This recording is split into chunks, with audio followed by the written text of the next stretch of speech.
Nyalibingelela egama lenkosi yethu Jesu ngalona lolu suku lapho khona ukhululekileyo amehlo evaliwe ngiyakhuleka baba wethu osezulwini wona lo umhlaba usisithwali senzima kangaka kungakuwe kuphela ukubana senelise kunqoba siphakathi kokukhathazeka ngokubana umhlaba uyangaphi siphakathi kokukhathazeka ukubana ngubani ozabusa ngubani olandelayo sibe sesikhohle ukulungisa izimpilo zethu zombuso zawo masinyane imbuso yona lo mhlaba izadlula kube sokumbuya umbuso ongapheliyo yiwesi ukhulekelayo ongalantandane ongalasizi ongala poverty sicela ukuthi ngegama lika Jesu sibe kuwona lo umbuso siyabonga Nkosi elungileyo ngoba uza kuba lathi nxa siqhubeka ngalesi sifundo bathandekayo indaba ithi yona how can I know the future ngingayazi njani ikusasa sikhangele sikuphathi ngu3 sikuphathi ngu3 elesihloko esithi ngazi njani kusasa ngilapho kuzochasisa iphupho lika Daniel lalisitshoni iphupho lika Nebuchadnezzar iphupho lika Nebuchadnezzar lithi lona iBhayibheli kuverse ngu38 ka chapter 2 ngiyayifunda lapha ithi yona nxa ifunda wena ke Nkosi ngiqala kuverse 37 wena ke Nkosi uyinkosi yamakhosi unikwe umbuso nguNkulunkulu ophezulu lamandla lodumo lobukhosi okunikelwe esandleni sakho endaweni zonke abantu lezinyamazana zeganga lenyoni zaphezulu wenziwe waba ngumbusi wazo zonke wena ulikhanda elenziwe ngegolide ivesi yokuqala ngiyithandayo ithi wena ubekiwe nguNkulunkulu amakhosi abekiwe nguNkulunkulu kawabekwa ngabantu so uthi wena ubekuwa nguNkulunkulu izizwe zonke wasubekwa aba likhanda legolide uba likhanda legolide njani number 1 iBhabhilona lingakhohle ukubana izizwe zonke zase zithunjiwe ngeBhabhilona iBhabhilona yayikusebenza ukusekomalanga kwakuyikuhlasela lokuthumba yikho labo Daniel base bethumbiwe behlala khona ngale so nxa kuthula ikhanda legolide yayinothile labantu bonke iziphepheli okuyizizwanyana kwakuyizikhothamade zeBhabhilona so ke nxa kuthiwa iligolide inothile ngengachasisa esifundweni esidlule kiso ukubana iBhabhilona yenu igolide eyayilalo liyakwazi ukuthi yayilithethe ngaphi yayilithethe ko-Israyeli nxa yayithumba u-Israyeli lingakhumbula ukuthi uSolomon wayinothe njani uSolomon wayelama-tons and the tons of gold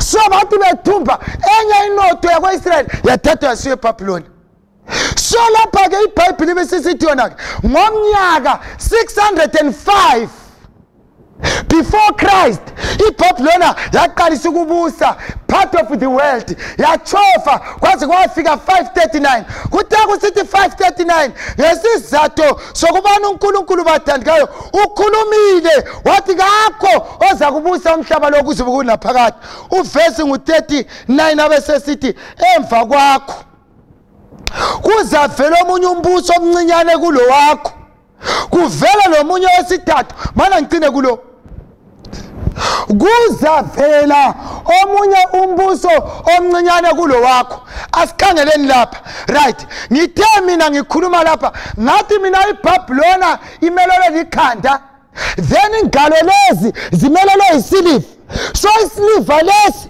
simelele omunye umbuso lo mbuso waqalisa ngo539 years ezazisela ukuthi uJesu azalwe lo mbuso ongamaMedo lamaPersia umbuso lo ukuze unqobe iBhabhilona wenza so izandla lezi zibambene lo mbuso amaMedo lamaPersia babambana bahlangana ukubana babhidlize iBhabhilona bayibhidliza njani iBhabhilona ngoba yayisizwe esikhulu ungafunda eBhayibhelini kuIsaiah 45 iza kutshela iBhayibheli ithi yona uNkulunkulu uthi yena ngizathuma inceku yami ihambe iyeBhabhilona iyeqamula imigoqo yethusi iyeqamula imigoqo yesiliva konke ingene ihlasela iBhabhilona uyawazi ukuthi uhlasela iBhabhilona kwakungasonto yokudlala iBhabhilona nditshela ukuthi yayihlala endaweni engani townhouse then lokho okusenzekala eBhabhilona wongeke ungena ungangena ngegedini. Enye into enzima ukuthi ungene eBhabhilona kwakumele ukuthi ungakangena eBhabhilona uqale ungene emfuleni okwakubizwa ukuthi uEufrate. Lo mfula ohlala ugcwele amanzi njengabo Zambezi River. Kwakumele uqale ungene emfuleni ukuze wenze njani uyahlasela iBhabhilona, but yayingekho enye indlela. Then amaMedo namaPersia ahlala phasa plana basebesizwa ukuthi iBhabhilona izabe ilomkhosi, izabe ilomdlalo omkhulu, basebesithi nanti ithuba lokuyahlasela iBhabhilona. iBhabhilona umbuso wayo uthathwa ngo539 BC. uNebukadnezari wayesewafa kudala. Kwaso kubusa umntana omfowabo kwakuthiwa nguBelishazari.